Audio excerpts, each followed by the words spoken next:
Le mot de l'actualité avec la délégation à la langue française du ministère de la Culture.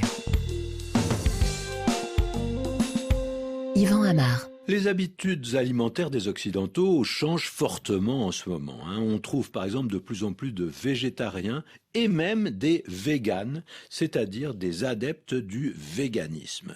Eh bien, véganisme est un mot en français qui d'ailleurs n'est pas si récent parce qu'on le voit apparaître dans notre langue, bien sûr emprunté à l'anglais, au tout début des années 60.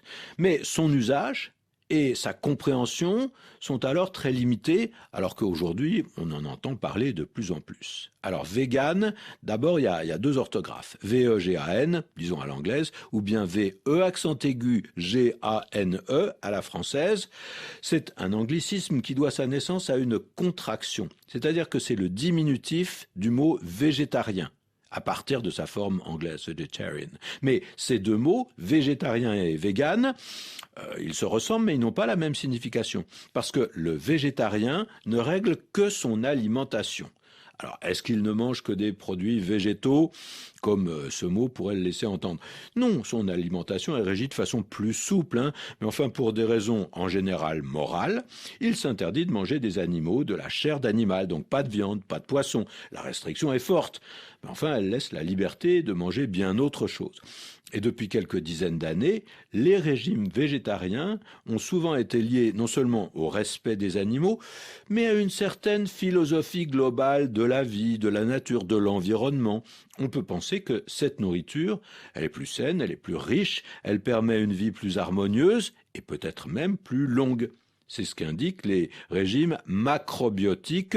Le mot est arrivé en français, il a été très en faveur depuis une trentaine d'années, souvent en rapport d'ailleurs avec ce qu'on appelle la pensée du zen, qui est né au Japon. Mais enfin, on peut être plus radical que les simples végétariens. On peut être végétalien. C'est-à-dire que le changement de consonne, végétarien, végétalien, même s'il est minime, il est important.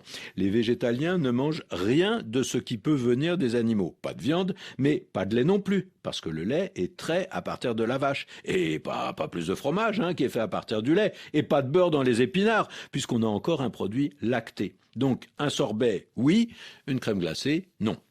Quant aux véganes, ils poussent plus loin encore cette logique.